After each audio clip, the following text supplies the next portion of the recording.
This video will be on the Venus Project / the New Zeitgeist Movement / Peter Joseph / Jacques Fresco's view on human nature and how it ties into their economic prescriptions. And the view that these guys hold, and that underlies the Venus Project, is that of the blank slate theory. That is that intellectual capacity, brain power, and behavioral tendencies are not inherited. And the illustration that Fresco gave to this in an interview is that of someone who is deprived of sight will not be able to visualize, and those areas of the brain won't develop that function. Or if they're deprived of hearing, the parts of the brain that are normally associated with hearing won't develop that function. And also, if you don't speak to a child, and this was, I forget when the study was done, but there was a study done in the Middle Ages where they locked some kids in a room and didn't speak to them, because what they wanted to see is what was the natural language, what was the real language that would come about if they weren't corrupted by any vernacular languages. And as it turns out, no language came about because the speech parts of their brain did not develop because they were not stimulated by the environment. And so, the point here being that the brain develops in response to the environment. And this is not something that anyone would disagree with.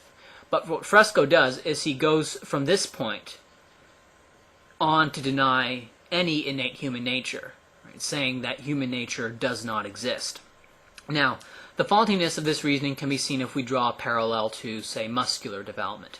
If someone is prevented from walking their entire life, their legs will atrophy and they won't be able to walk. Does this mean that leg strength or leg ability is not inherited? If you're prevented from doing any physical task for your entire life, you won't be able to do that physical task, and the muscles associated with that task will atrophy. Does that mean that some people are not more naturally prone to be weightlifters than others, or naturally prone to be sprinters than others? The brain is just another organ. Sure, there is a deal of plasticity to the brain. You can train the brain to do amazing things, just like you can train the body to do amazing things. And we can see, even within families, some siblings appear to have more brain power than others. And identical twins reared apart, the IQs of identical twins reared apart correlate higher than non-identical twins reared together. As you take twins who are, I forget what it is. Anyway, non-identical twins reared together will be less similar in their IQs than identical twins who are adopted before 6 months of life.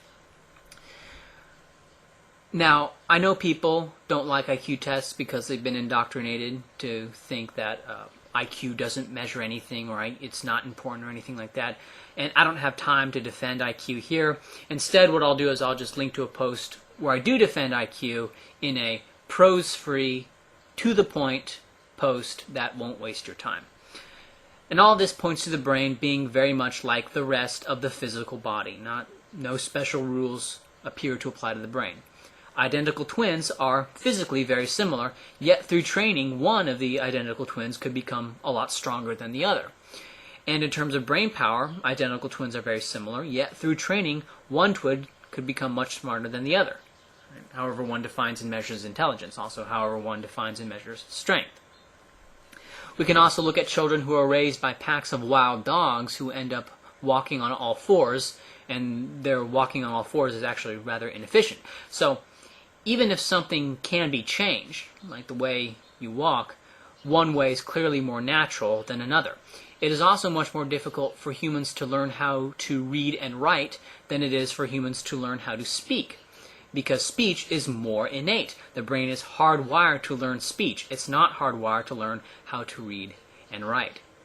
Now, Fresco's blank slate theory leads him to blaming all human failings on that which conditioned them, because all behavior is a result of conditioning, right? Therefore, any flaw is the result of that conditioning. Unfortunately, when people see Mother Teresa going around helping people, they can't grasp some agronomist working alone, increasing the agricultural yield by 5 times, who's fed people who could never have been fed, who would have starved to death. They can't grasp that. They have to see, if you show them normal people, movies of thousands of children with swollen bellies, suffering, they will get a lump in their throat. But if you want to raise money, one child, crippled with crutches, moving toward the camera. And when she gets near the camera, have her look up and have a tear on her. You can raise more money than showing 8 million people. They are pinheads. They are conditioned to utter simplicity. This is not condemning the human race. I'm condemning the value system, the indoctrinations that are given by the institutions of higher learning. They are not institutions of higher learning. They are detrimental in developing human beings who are what you would call conscious and aware of their surroundings and other people.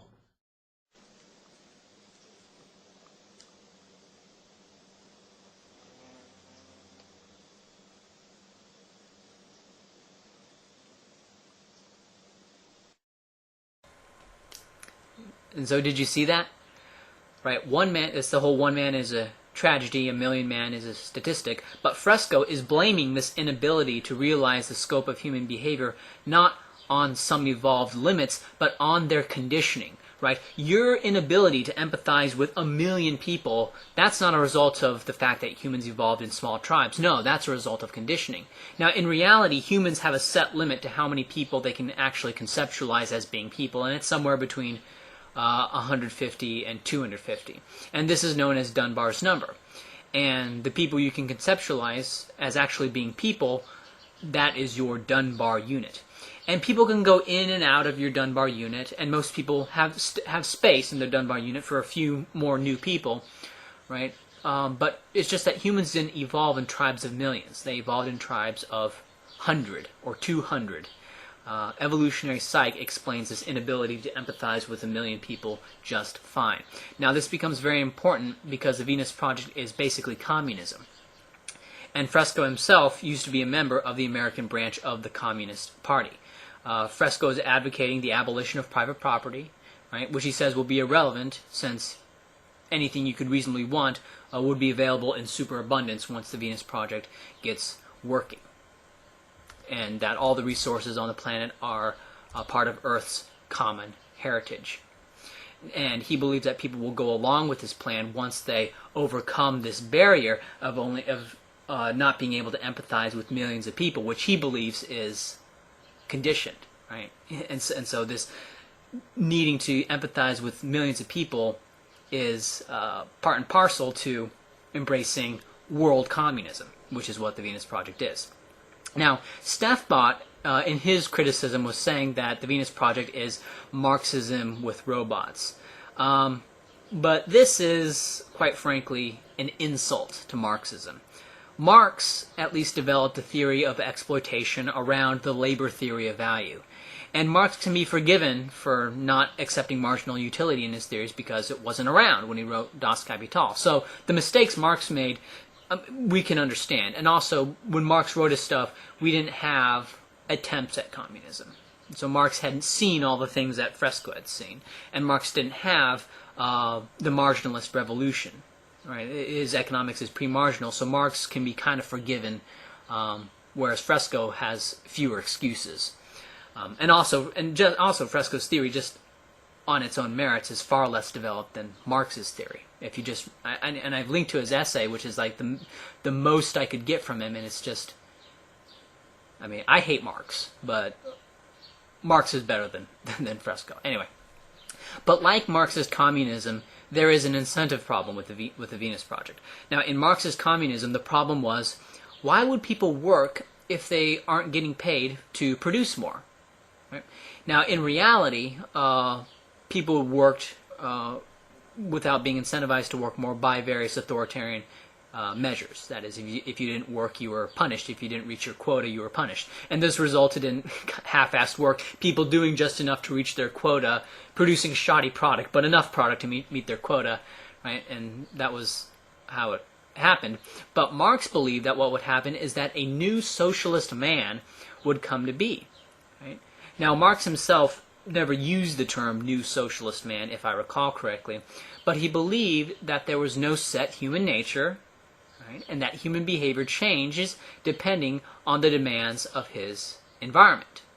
Right? And I believe in the quote, I'm paraphrasing mercilessly here, but I believe Marx said something to the effect of, history is not alive. History is dead. History is what was, and the way people behaved back then, which would basically, we're talking about the rules of economics here, depends on, what humans want and what they're incentivized to do.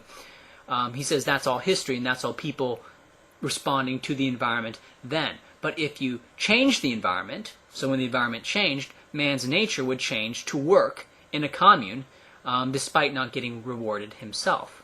Right? And so Marx actually held to this blank slate theory that I also believe Hegel held, and I believe this comes from Hegel, but don't quote me on that. I could be wrong on that. Haven't read this stuff in quite a while, so I'm going off of some old memories here. The Venus Project advocates have the problem regarding human nature in terms of people giving up their private property. And this is actually where Marx split off from the anarchists. See, the anarchists believed the state is what maintained private property, and so that by abolishing the state, you would abolish private property. While Marx correctly understood that private property can exist without a state, and that people with private property weren't going to give up their private property just because there was no state. And today we have lessons from the western U.S. territories, which were de facto stateless, and yet they still had private property, and actually lower homicide rate per capita than the incorporated states. Is actually pretty mild despite the Hollywood myths. And we also have archaeological evidence from classical civilizations which had private property without states that confirm this. So Marx was correct. You can have private property without a state. And so in this regard, Marxists are a bit smarter than the anarchists. Now, the Venus Project is more like the anarchists. Since they don't advocate co-opting the state to force their communist plan on the entire world, their entire program depends on what they consider to be an evolution of human nature for their proposal to work. Their proposal depends on this. Okay, and so this depends on human nature being extremely malleable. People use the word instinct because they can't account for the behavior. They sit back and they evaluate with their lack of knowledge, and they say things like, humans are built a certain way, greed is a natural thing, as though they've worked for years on it. And it's no more natural than wearing clothing. What we want to do is to eliminate the causes of the problems, eliminate the processes that produce greed and bigotry and prejudice and people taking advantage of one another and elitism, eliminating the need for prisons and welfare. We have always had these problems because we have always lived within scarcity and barter and monetary systems that produce scarcity. If you eradicate the conditions that generate what you call socially offensive behavior, it does not exist. The guy said, well, isn't that inborn? No, it's not. There is no human nature. There's human behavior, and that's always been changed throughout history. You're not born with bigotry and greed and corruption and hatred. You pick that up within the society. War, poverty, corruption, hunger, misery, human suffering will not change in a monetary system. That is, there'll be very little significant change. It's going to take the redesign of our culture, our values, and it has to be related to the carrying capacity of the earth, not some human opinion or some politician's notions of the way the world ought to be, or some religious notions of the conduct of human affairs. Now, one thing I want to point out is, in this little clip, was the false idea that racism is unnatural, and or that racism is a purely cultural phenomenon. Now, a user by the name of Mr. Hair IQ did an excellent series going over in great depth showing that racism is natural, right? With evidence of racism going back 5,000 years, evidence of racism which has no economic explanation, no prior cultural explanation, showing racism in babies and racism in young children raised by anti-racist parents, and various other ways to show that, yes, racism is natural. Now, you can cook up theories about how even toddlers are somehow getting second-hand, third-hand implications underlying in the sentence structure of their parents that black people are stupid or something, but, these are really out there theories. Right? What we know is that babies prefer people of their race. And this goes back, yeah. So there's lots of evidence that racism is natural. Now, this is not to commit the naturalistic fallacy. I'm not saying that prejudgments based on race are necessarily good or bad, but this is just another example of blank slate dogma being false. And blank slate dogma is used in the service of combating racism for whatever reason, or not even racism really, just prejudgments based on race. And for whatever reason, they think that those things are bad. They think that that race is not a useful heuristic, or even if it is a useful heuristic, it's the cost of using it outweigh the benefits. But the Venus Project has an additional problem that the Soviet Union did not have. See, the Soviet Union had money, and because they had money, people could choose to buy what they wanted. And this allowed the central planners in the Soviet Union to shift production toward what people were buying. Now, the Venus Project would have no such rationing mechanism. Resources would simply be shipped to different regions based on needs. Now, I have heard conflicting explanations as to how this allocating will be done. Will anyone be able to ask for whatever they want, or will they be limited to having, a certain number of dollars? Rubles, or credits, or to limit what it is they can get. Because, after all, even if the Venus Project is the most perfectly efficient system possible at creating all of what people want, the Earth still has a limited carrying capacity. Right? Resources are still finite, and without a price system, there has to be some mechanism of rationing. Or, and this is what I'm getting from his essay that I read, his incredibly vague, buzzword-filled rant that he calls an essay, what I'm getting is that there will be no rationing mechanism, that people will be able to ask for whatever they want, but this will work just fine because they will have changed human nature, which is very malleable, according to their blank slate theory. Right? It all ties together. Just an aside, Stefan Molyneux is similar to the new Venus Project and Marxists in that he thinks that we need to create a new, not a new socialist man, but a new libertarian man in order for what he calls anarcho-capitalism to work out. Now, I don't like the term anarcho-capitalism. Anarchism is not connected to free markets in any way. But he calls it basically anti-statism. So that we need to create a new libertarian man for anti-statism to work. And this new libertarian man will be created, according to Stefan Molyneux, by reforming families along the lines laid out by Alice Miller. And I'll have a link to that in the description. And this results in Molyneux seeing leftists as his potential allies more than conservatives. Right? Because conservatives tend to have more parochial upbringings, tend to have more authoritarian parenting, and so and that's obviously not going to be what creates the new libertarian man. And he thinks this despite the fact that conservatives today are more pro-free market and more libertarians are former conservatives than are former leftists. So I don't agree with it. I think man is perfectly fine right now to accept anti-statism. It'll be a shift in thinking, right? But you're not going to have to change.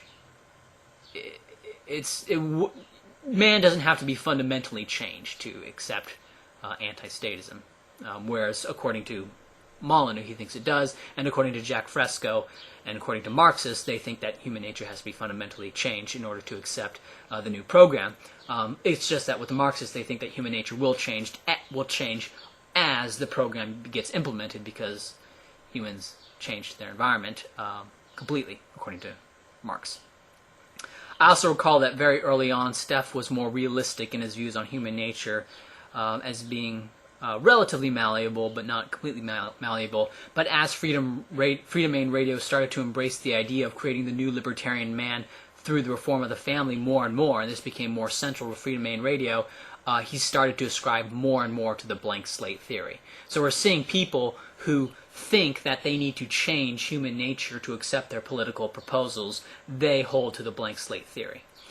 But anyway, Jack Fresco is just repeating these old discredited blank slate theories that go back to Aristotle, and I'll have a link there. And he just created a new twist on the new socialist man idea.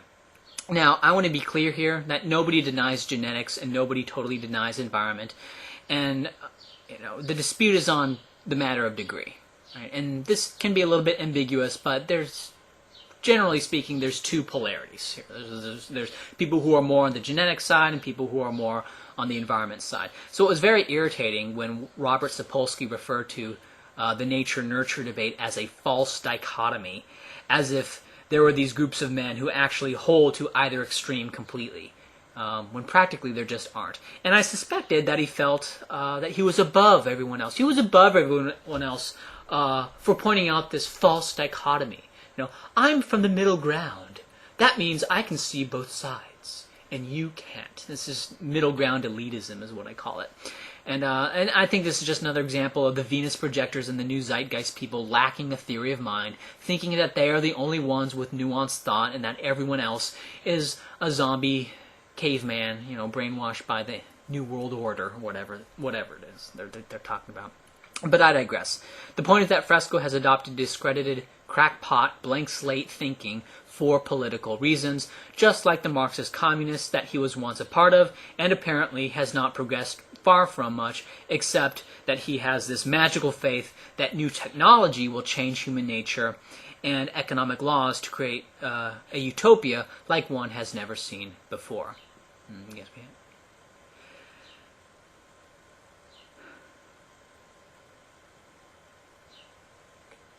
Unfortunately, after having read Fresco's essay on the Venus Project, I'm not sure how I'm going to be dealing with it directly in my next video, because he doesn't explain how anything will work.